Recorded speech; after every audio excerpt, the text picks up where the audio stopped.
ito guys, CG Beach House. Ayan. So, dun sa mga gusto. Sir, magandang araw po.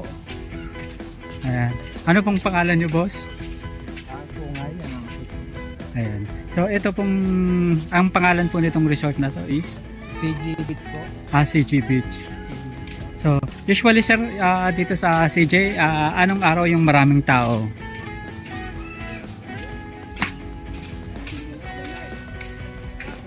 Kasi off-season na po, no? Medyo... Pero maganda po, no? Ito. Talagang hinaharangan po siya, no? Pero, para hindi po, ano? Pero maganda, no?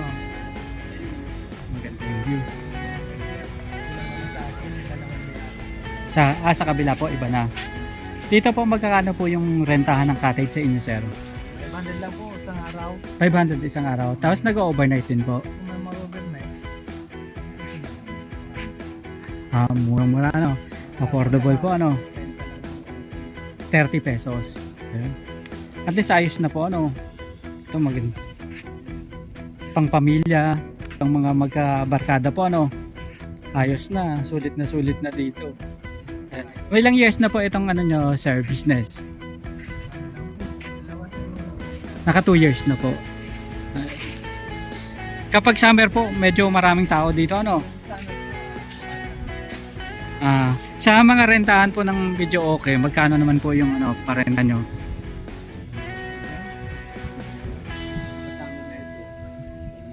Kasama yung cottage. 1.5. Ayun, sulit po, ano? Tapos safe pa kasi may pangharang sa ano, sa tikya. Ganda po, ano? Tahimik na ano. Maganda, tapos ito, nakaka-relax, may mga puno. Tamang tama sa outing ng mga ano,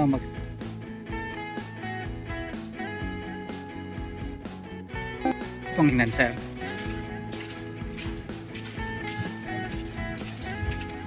Okay lang po. So dito sa barangay.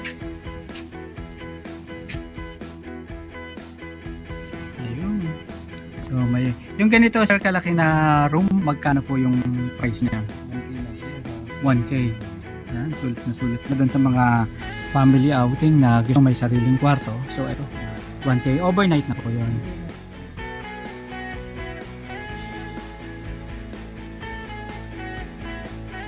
Yung kumbaga kapag gusto nilang mag-relax talaga po, ano, mga weekend, so ito talaga. Kamusta naman po yung pagnenegosyo ng ganitong klase ng business, sir? Okay naman. Kasi lang nakakal ko kapag ano kapag Pag summer, yun yung talagang peak time. Tapos kapag ganito, bagong yari lang naman ito. etong kubo. Ayan. Apo. Sa mga ganitong resort, sir, malaki po ba yung capital o tama lang? Oo. Sa pagsisimula po ng ganitong resort, usually magkano yung mga initial capital na pwedeng gawing punan? 300k. Oo. Para at least makapagsimula po ng ganito, no? Ayos Magkano na. ka po ng ano? CR. Yung mga permit. Yung banyo. Opo.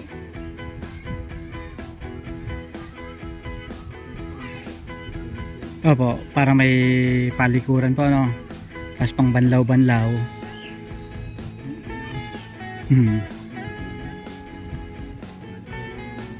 Opo. Okay. Sa bagay yung mga ganitong business po, long term po talaga, ano? Tapos, syempre yung space pa, no? Talagang, ano, sa lupa. Usually, magkano po yung rental nyo? Monthly o yearly? Opo.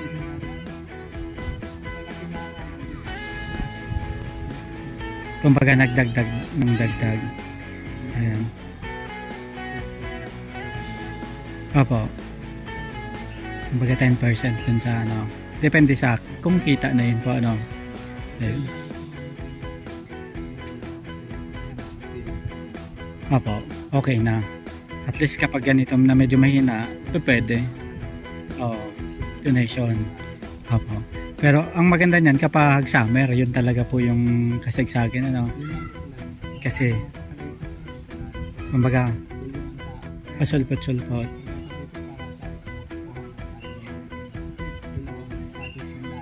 Opo. Oo.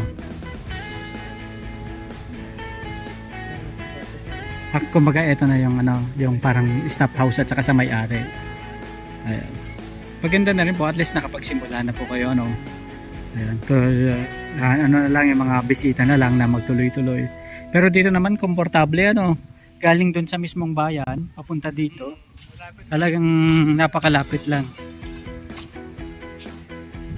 Kung gusto po nila ng affordable talaga no, pangmasa, dito na. At least parehas lang ng ano, ng view. Sulit na rin po. So kapag maulan naman po dito, kumusta naman? Hindi naman siya masyadong ano, hindi naman binabaha o ano. Okay naman po. May putik na hindi talaga sa campingan niya. Apo. Sinana natin. Pero diyan naman halos ayos na ano, halos puro sementado na. Apo.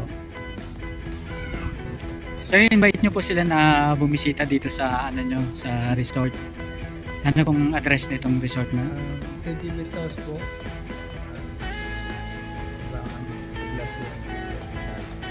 Ayan. Tapos kapag ano, pwede naman silang magpa-reserve. Ano pong contact number kapag gusto nila magpa-reserve? Meron po. 7-064-6176. Ayan, dito. CJ Beach House. Ayan. Thank you very much po sir. Maraming salamat po. Usapang business po, kabady mo ko YouTube channel.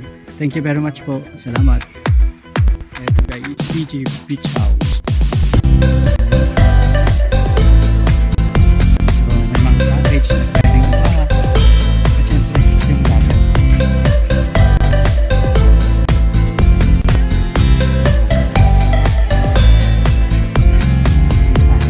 Dun sa kabila, mga bangka. Ayan. At ito, mga resort din doon sa kabila. Pwedeng kumakan. So, eto na guys, kung kanina medyo brown yung tubig doon sa pinuntahan natin. Dito naman talagang shiny na. Malinaw na malinaw. At syempre yung mga nandito. Talagang walang makakapagpita.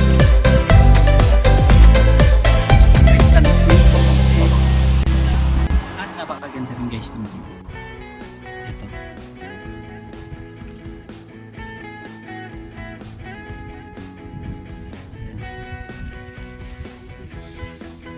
Sulit ang pamamasyal dito guys sa Siruma.